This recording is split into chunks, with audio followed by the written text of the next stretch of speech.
Hello Barroz എന്ന ചിത്രത്തിൻ്റെ രണ്ടാം ദിവസത്തെ കേരള ബോക്സ് ഓഫീസ് കളക്ഷൻ റിപ്പോർട്ടാണ് ഇന്നൊരു വീഡിയോ ഭാഗത്ത്.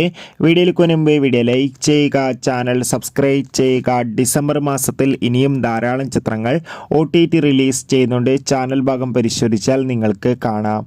മോഹൻലാൽ നായകനെത്തി മോഹൻലാൽ തന്നെ സംവിധാനം ചെയ്ത് ഇന്നലെ ക്രിസ്മസ് സ്പെഷ്യലായി തിയേറ്ററുകളിൽ എത്തിയ ചിത്രമായിരുന്നു ബാറോസ്. എല്ലാ സിനിമാ പ്രേമികളും ഒരേപോലെയായിരുന്നു ചിത്രത്തിൻ്റെ റിലീസിനായി കാത്തിരുന്നത്.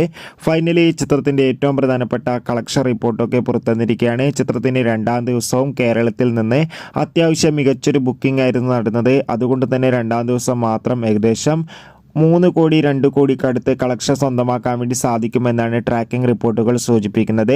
എന്തായാലും ലാലേട്ടൻ്റെ ബറോസ് എന്ന ചിത്രത്തിൻ്റെ കൂടുതൽ കളക്ഷൻ റിപ്പോർട്ടിനായി നമുക്ക് കാത്തിരിക്കാം. ചിത്രം കണ്ടവരുടെ അഭിപ്രായം കമൻറ്റ് ചെയ്യുക. ഡിസംബർ മാസത്തിൽ ഇനിയും ധാരാളം ചിത്രങ്ങൾ OTT റിലീസ് ചെയ്യുന്നുണ്ട്. നമ്മുടെ ചാനൽ ഭാഗം പരിശോധിച്ചാൽ നിങ്ങൾക്ക് ആ വീഡിയോ ഒക്കെ കാണാൻ വേണ്ടി സാധിക്കും. അതൊക്കെ ഒന്ന് കാണുക. Bye bye.